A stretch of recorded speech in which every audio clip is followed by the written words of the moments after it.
saya Agni Pratista Priyamisma, nomor absen 34 dari kelas manajemen Agiana. Soal nomor 1A, analisis perbedaan gaya komunikasi ketiga budaya. Untuk memahami dinamika ini secara utuh, kita harus membedah karakteristik komunikasi dari ketiga negara tersebut melalui kombinasi teori dari konteks budaya Edward T. Hall dan dimensi budaya Gerd Hofstede. Pihak Jepang yang sangat high contact dan high uncertainty avoidance. Di Jepang, komunikasi dikendalikan oleh konsep wa atau harmoni sosial. Pesan verbal hanyalah lapisan luar, makna sesungguhnya berada pada situasi, status hierarki, kedipan mata hingga durasi keheningan atau malam. Mereka menggunakan gaya bahasa teteme atau wajah publik yang penuh kesopanan untuk menyembuhkan hone, keinginan atau opini jujur demi menghindari konfrontasi langsung.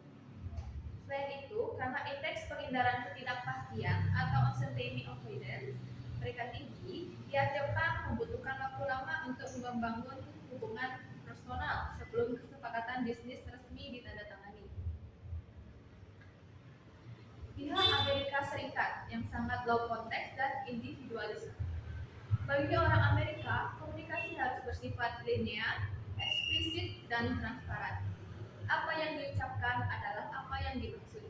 Mereka sangat menghargai efisiensi waktu karena waktu adalah komoditas bernilai ekonomi atau time is money. Konteks sosial atau basa-basi dianggap sebagai pemborosan waktu yang tidak produktif. Mereka menyukai keterus-tegangan, perdebatan ide, dan agresif di meja rapat, dan langsung berfokus pada hasil akhir, kontak tertulis, serta aspek legalitas. Manajer Indonesia yang cenderung high contact dan high power distance. Gaya komunikasi Indonesia sangat dipengaruhi oleh nilai kesantunan, pengorbanan pada hierarki dan budaya sungkan. Untuk memulai bisnis, orang Indonesia merasa wajib membangun hubungan emosional terlebih dahulu melalui obrolan ringan atau basa-basi sosial.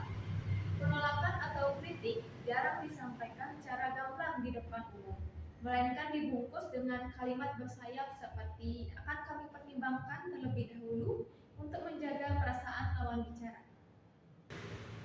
Restrukturisasi saluran lewat centralized communication platform. Hapus sistem pengumuman berantai yang verbal, perusahaan wajib mengadopsi satu platform digital resmi seperti Slack atau Microsoft Teams.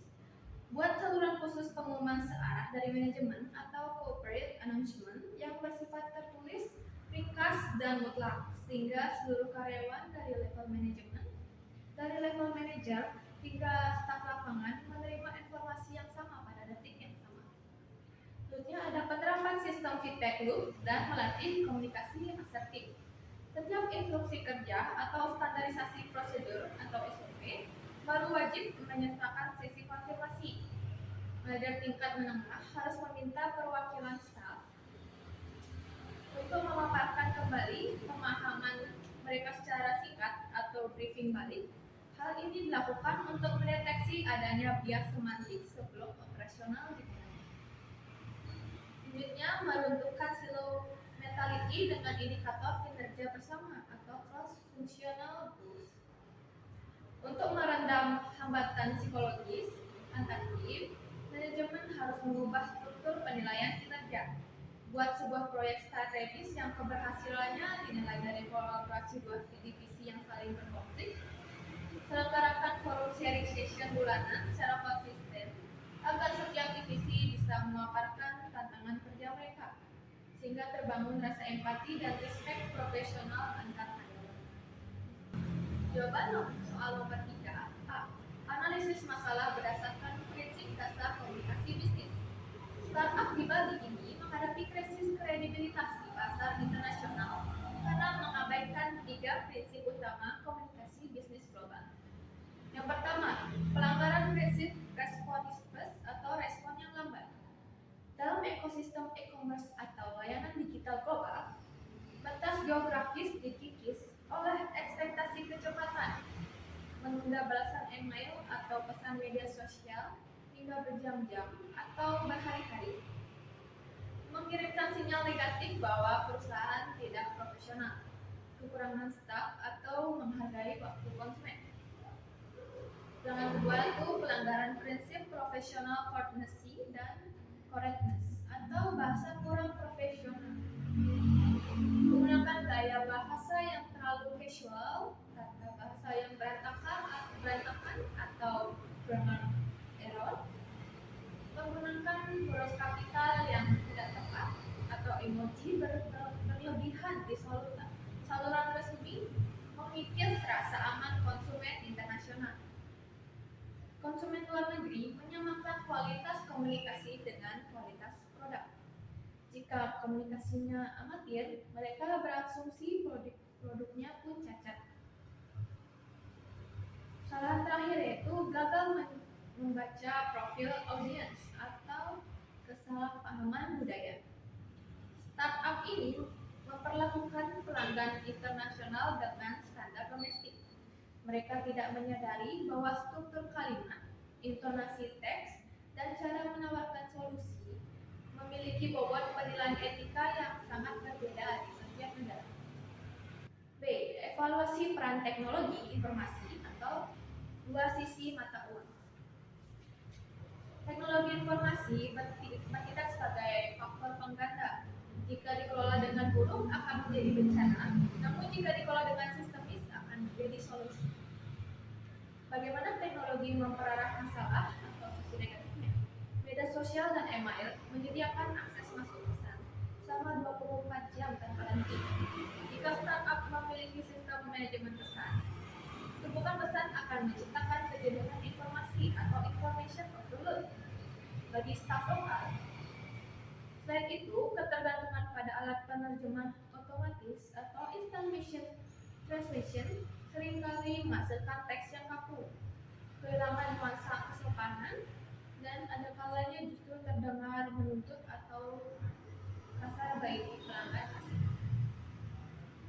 Bagaimana teknologi memperbaiki masalah? Dari sisi positifnya, teknologi harus digunakan untuk membangun sistem otomatisasi yang cerdas. Startup wajib mengintegrasi software atau CRM, Customer Relationship Management, seperti HubSpot atau Zendesk. Dengan CRM, perusahaan bisa memasang autoresponder yang bekerja instan begitu pesan masuk. Misalnya, menginformasi bahwa pesan telah diterima dan akan dijawab dalam waktu maksimal 2 jam. C. Bagaimana perbedaan budaya memicu kesalahpahaman dan komunikasi teks? Komunikasi berbasis teks atau email dan media sosial sangat rentan terhadap kesalahpahaman karena kehilangan komponen nada suara atau tone of voice dan ekspresi wajah. Perbedaan orientasi waktu atau monokronik versus polikronik. Pelanggan dari budaya barat seperti Jerman, Swiss, atau Amerika Serikat bersifat monokronik. Mereka memandang waktu secara linear, kaku, dan terjadwalkan. Bagi mereka, jam kerja adalah waktu mutlak untuk merespon dengan cepat. Sementara itu, staf lokal di Bali mungkin hidup dalam budaya polikronik yang melihat waktu secara lebih fleksibel. Perbedaan paradigma ini membuat keterlambatan respon dinilai oleh pelanggan asing sebagai bentuk pembinaan profesionalitas. Selanjutnya, ekspektasi tingkat formalitas dan struktur solusi. Bagi konsumen dari budaya Eropa atau Asia Timur seperti Korea dan Jepang, sapaan awal komunikasi bisnis harus formal menggunakan nama belakang dan gelar kehormatan. Gaya komunikasi startup yang menyapa dengan nama depan atau istilah kasual seperti mereka atau behavior dianggap melanggar batas sopan santun. Paradigma problem solving dalam redaksi kalimat. Saat terjadi kesalahpahaman pengiriman produk, staf lokal seringkali menggunakan template meminta maaf domestik seperti mohon maaf atas ketidaknyamanannya, harap maklum karena tim kami sedang overload. Bagi pelanggan internasional, kalimat harap maklum atau curhat tentang